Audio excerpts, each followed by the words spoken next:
सोलापूरकरांना railway बोगीत बसून जेवणाची संधी. विभागातील पहिले रेस्टॉरंट.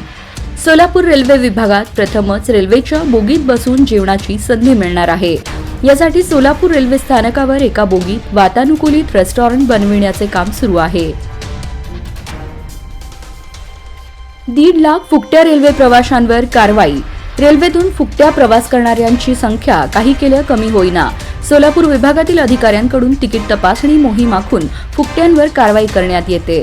सोलापूर रेल्वे विभागात एप्रिल ते नोव्हेंबर अखेरपर्यंत तिकीट तपासणी दरम्यान 1,61,114 प्रवासी विना तिकीट प्रवास करताना आढळून आले. या प्रवाशांवर दंडात्मक कारवाई करण्यात आली आहे. त्यांच्याकडून 7,77,17,785 रुपये इतका दंड वसूल करण्यात आला आहे. वाहनांना high security registration number plate बसविण्याचे आवाहन. केंद्रीय मोटर वाहन नियमानुसार राज्य शासनाने सर्व वाहनांना high security registration number plate बसविण्याची तरतूद केली आहे. त्यानुसार जिल्ह्यातील वाहनधारकांनी high security registration number plate बसवावी असे आवाहन उपप्रादेशिक परिवहन अधिकारी विजय पाटील यांनी केले आहे. पुणे सोलापूर राष्ट्रीय महामार्गाची दुर्दशा. सोलापूर राष्ट्रीय महामार्गाच्या देखभाल दुरुस्तीचे पूर्णपणे दुर्लक्ष होत असल्याने या टोल रोडची पूर्णपणे दुर्दशा झाली आहे. लाखो रुपयांची टोल वसुली केली जाते, मात्र देखभाल दुरुस्ती आणि सुरक्षित प्रवासाबाबत राष्ट्रीय राज्यमार्ग प्राधिकरणाला काही घेणे देणे राहिलेले नाही असे चित्र दिसून येत आहे. महाराष्ट्र दहशतवाद विरोधी पथकाने राज्यात मोठी कारवाई केली आहे. मुंबई आणि अन्य ठिकाणी एटीएसने छापेमारी केली आहे. एटीएस सध्या बांगलादेशी नागरिकांविरुद्ध कडक कारवाई करताना पाहायला मिळत आहे. महाराष्ट्र एटीएसने बांगलादेशी नागरिकांविरुद्ध अभियान सुरू केले आहे.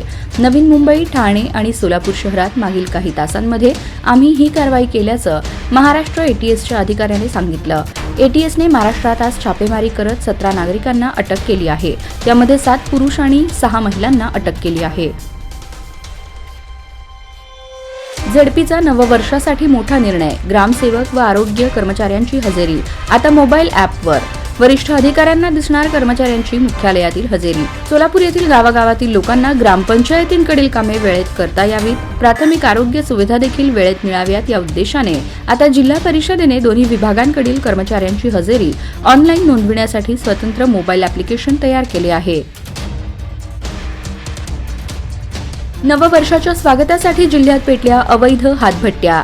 गावागावात हातभट्टीची खुलेआम विक्री. दारू पिऊन यकृत खराब होऊन वाढले तरुणांचे मृत्यू. सोलापूर येथे नवीन वर्षाच्या पूर्वसंध्येला अनेक जण 31 डिसेंबरच्या रात्री फटाके वाजवून मित्रांसमवेत पार्ट्या करून सरत्या वर्षाला निरोप आणि नवीन वर्षाचे स्वागत करतात. या पार्श्वभूमीवर जिल्ह्यातील अवैध हातभट्ट्या पुन्हा पेटल्याचे चित्र आहे. बिहारमध्ये एका झटक्यात 62 अधिकाऱ्यांच्या बदल्या करून नितीश कुमार थेट दिल्लीत. पुन्हा एकदा कल्टी मारण्याच्या तयारीत. मुख्यमंत्री नितीश कुमार 2 दिवसांच्या दिल्ली दौऱ्यावर पोहोचल्याने राजकीय भुवया उंचावल्या आहेत. त्यांच्या दिल्ली दौऱ्यातून त्यांच्या राजीनाम्याच्या चर्चेला सुद्धा वेग आला आहे. संतोष देशमुख प्रकरणाला नवं वळण. राष्ट्रवादीची युवती प्रदेशाध्यक्ष संध्या सोनवणेंचं काय कनेक्शन? बीड जिल्ह्यातील मसाजोग गावातील सरपंच संतोष देशमुख यांच्या हत्या प्रकरणातील तपासाला नवीन वळण आलं आहे. या प्रकरणात सीआयडीने राष्ट्रवादी काँग्रेसच्या महिला पदाधिकारी संध्या सोनवणे यांची चौकशी केली आहे, ज्यामुळे राजकीय वातावरण पुन्हा एकदा तापलं आहे.